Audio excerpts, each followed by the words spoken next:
continues, not just for days, but for weeks, months, years. You cannot get rid of it. And the other continual feeling is the constant cold. Terrible cold. Sometimes I felt as if my blood circulation was slowing down. I was personally amazed at the power of endurance, because by all accounts, I should have become seriously ill and died a long time ago.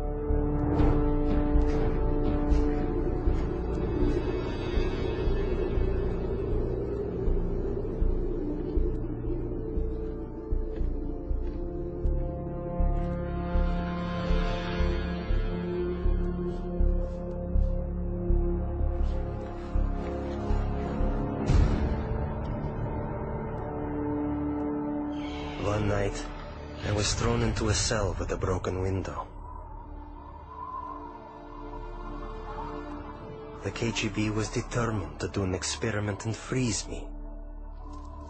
Later they would say he broke the window in his cell and died of cold. I felt despair. I thought to myself, has God really left me? Am I really forgotten and neglected? Have my years of suffering been in vain? And in my despair, I began to pray.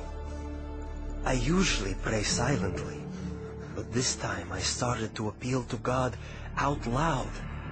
God, have you left me? My cries were bursting from my heart, literally, in utter despair.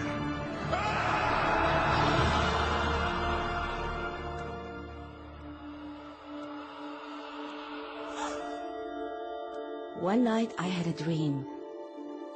In my dream, I was told to pray for Alexander. I had no idea who Alexander was. But I told my church, and we began to pray for him.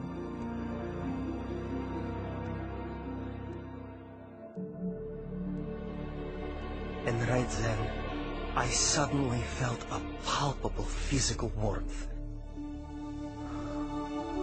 Not the kind that comes from a heater, but like when a mother draws her freezing child to her breast and warms him with her tearful breath of compassion.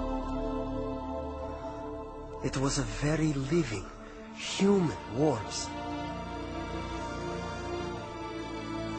It penetrates you as if piercing you to the heart. And inside your heart, a spring opens up, out of which flows peace. A wonderful, magnificent, soothing peace.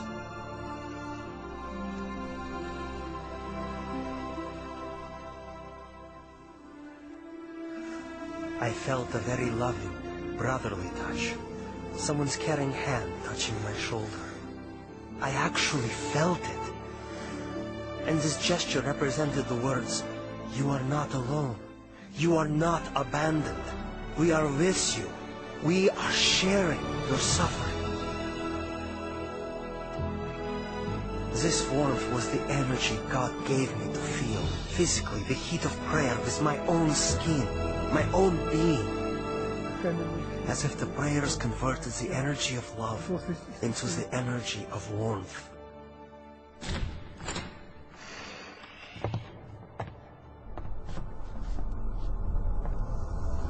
In the morning, it was a shock to my executioners.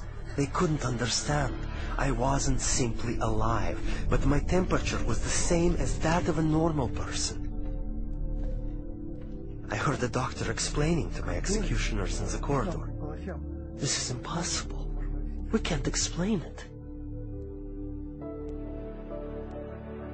About 6 months later, we received a letter from Open Doors to pray for Alexander.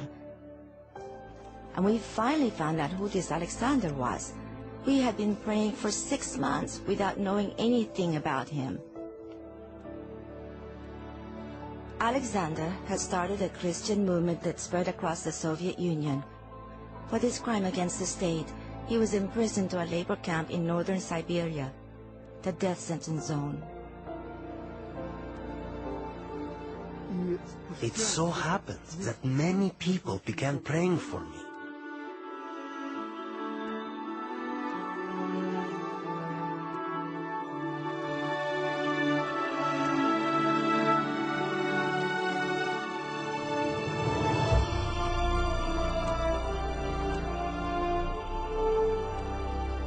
And that was exactly when they released me. Prayer opened the prison doors, and as the gospel affirms, set the captives free.